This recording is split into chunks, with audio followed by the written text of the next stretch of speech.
Ya, assalamualaikum warahmatullahi wabarakatuh. Kemarin Bapak telah menjelaskan terkait dengan pengertian munasabah dan juga terkait sejarah dan beberapa contoh daripada munasabah itu sendiri.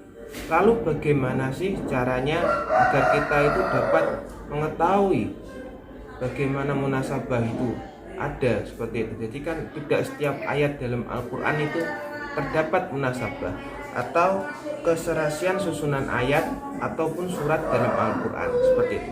Jadi ada 3 cara. Yang pertama adalah mengetahui susunan kalimat dan maknanya. Di sini Imam Suyuti menjelaskan bahwasanya ada huruf athof yang menggabungkan atau mengkaitkan atau menguatkan atau memberikan suatu penjelasan atau pengganti daripada yang lainnya terkait dengan satu ayat maupun surat-surat dalam Al-Quran itu sendiri, seperti itu. Huruf athof di sini dicontohkan ada 9, ada lakin, la, bal, am, au, hatta, summa, dan fa, dan wa, seperti itu. Nah, sebagai contoh Al-Quran surah As-Saba ayat 2. Di situ ada kalimat-kalimat yang bagus atau penyambungnya, ada huruf athof. Yang pertama ayat itu diawali dengan kalimat ya'lamu.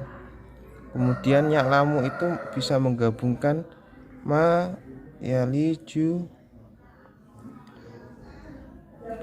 fil ardi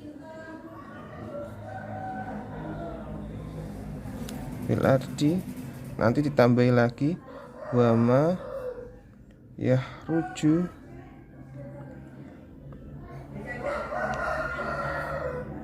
minha.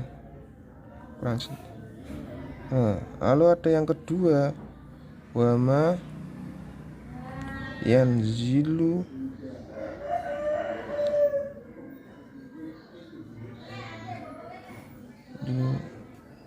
minas samai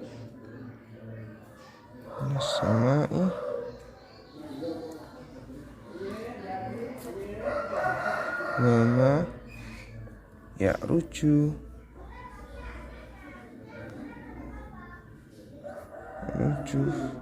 fiha. Di sini ada korelasi yang mengetahui itu pasti wahua, yaitu zat yang maha pengasih lagi maha penyayang. Nah, di sini ada beberapa huruf athof, yaitu fil ardi. Ini adalah di sini juga ada waw. Nah, di sini menggabungkan beberapa ini. Jadi emang ada korelasi di sini, yaitu korelasi antara ayat atau relasi kata dalam satu ayat. Ini adalah contoh daripada penggunaan huruf athof yang disampaikan oleh Imam Suyuti, seperti itu.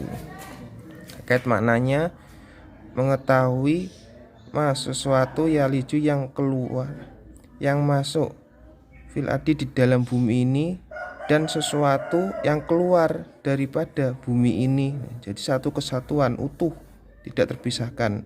Dan kedua wama yanzilu, dan yang naik minas samai dari langit. Jadi sesuatu yang naik dari langit itu apa? Dan sebetulnya air hujan. Wama yahruju, dan yang keluar fiha daripada langit ini loh. Jadi satu kesatuan lagi. Ya, tetapi satu kesatuan yang utuh itu diya'lamu ini. Bahwa hale utawi yo ya'lamu, atau sesuatu yang mengetahui itu zatnya, yaitu Allah, yaitu Ar-Rahimu, zat yang maha pengasih, Al-Ghafuru, dan zat yang maha penyayang, zat dan maha pengampun. Nah, di sini. Nah, ini adalah satu contoh munasabah yang disampaikan Imam Suyuti menggunakan kalimat athof atau harfu athof.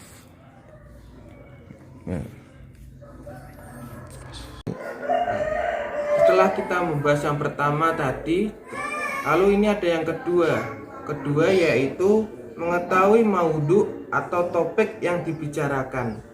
Maudhu itu dapat diartikan suatu tema. Tema itu adalah sesuatu yang sangat menonjol, yang sangat kelihatan sekali apa maksud daripada ayat tersebut, ya. Ayat maupun surat-surat dalam Al-Quran tersebut.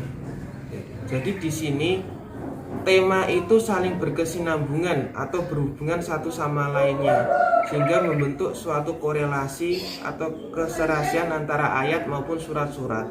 Nah, ketentuannya ada di situ. Jadi ketika suatu ayat maupun surat-surat tidak ada kesinambungan tema atau tidak ada korelasi sama sekali maknanya, berarti itu bukan sesuatu ayat yang dapat dinamakan munasabah. Seperti itu.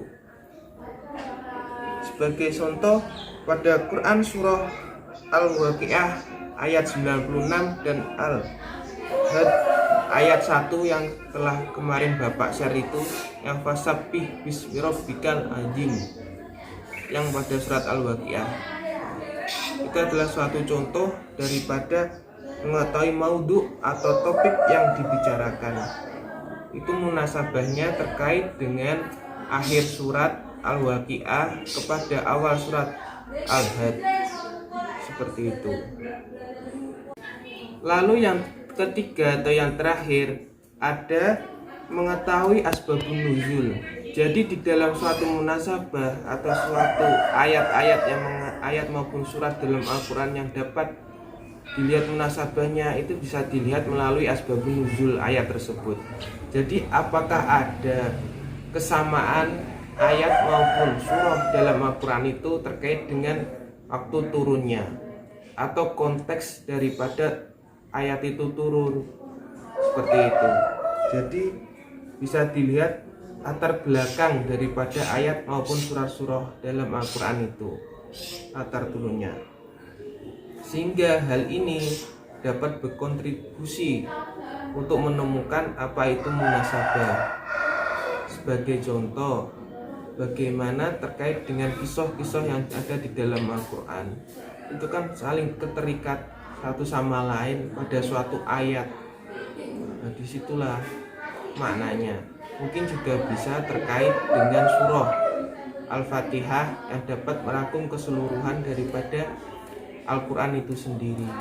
Di sini jadi bisa dilihat ada munasabah di dalam itu, tetapi terkait dengan bagaimana asbabun nuzulnya itu bisa merangkum keseluruhan itu.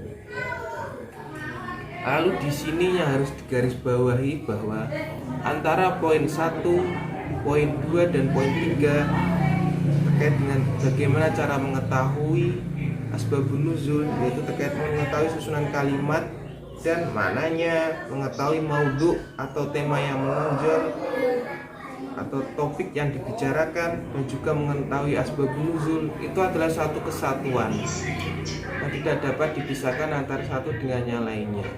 Walaupun ada ayat-ayat tertentu yang dapat dipisahkan, tetapi ini adalah satu kesatuan yang sangat utuh. Seperti itu ya teman-teman.